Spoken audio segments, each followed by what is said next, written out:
आणि एक गोष्ट लक्षात घ्या की सुशिक्षित माणसाला जात ना धर्म, त्यामुळे जाती धर्माच्या नावावर जे लोक आज समाजामध्ये विष घालवायचा प्रयत्न करतात, ज्या आजीला डोल मिळत नाही तिला कसला जात धर्म, ज्या व्यक्तीला 20 वर्षापासून घरकुल मिळालं नाही त्याला कुठला जात धर्म, आणि ज्या डिप्लोमा केलेल्या एमकॉम केलेल्या मुलाला नोकरी मिळते त्याला कुठलाही जात धर्म.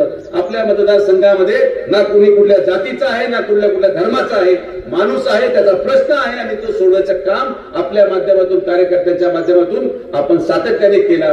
कैलासवासी बाळासाहेब विखे पाटलांपासून आजपर्यंत आपण हे सगळे प्रश्न सोडवत आलो आणि भविष्यात देखील कुठल्याही प्रकारे या मतदारसंघामध्ये जाती धर्माच्या नावावर कुणीही विष घालवायचा प्रयत्न करायचा नाही. मी तुम्हाला आवर्जून सांगेन हे जर करायचा कोणी प्रयत्न केला तर मला ना इलाजाचो त्याला त्याच्यावर कारवाई करावी लागेल. ती कारवाई काय असेल कशी असेल ते सविस्तर करू, ते काय माईकवर बोलायचा विषय नाही.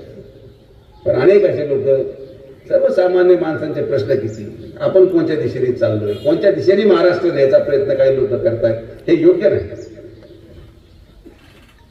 ज्या दिवशी जात धर्म मध्ये येईल त्या दिवशी माझ्यासारखा माणूस देखील विकास करून पराभूत होईल. आणि जर विकासच नसेल तर मग राजकारण करायची इच्छा माझी नाही.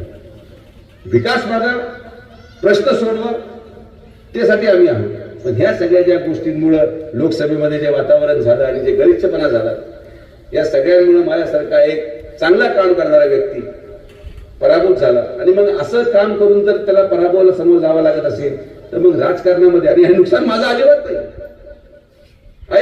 रुपयाचं सुद्धा नुकसान नाही. एक चांगला माणूस गेल्याने त्या भागातली, त्या परिसरातली पुढची 10 वर्ष आणि त्याची येणारी पुढची पिढी ही अंधारात जाते. याच्या पलीकडे काही बदल होत नाही.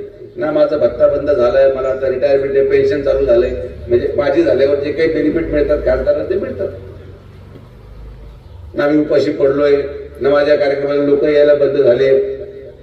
एखाद्या मंत्र्याला सुद्धा कधी तुम्ही आणलं एखाद्या गावात कार्यक्रमाला तर एवढी गर्दी होत नाही जेवढं मी गेल्यावर होती. हेच लोकांचं प्रेम भरपूर झालं. याच्यामध्ये पदाचा काही मोह नाही, पदाची आवश्यकताही नाही.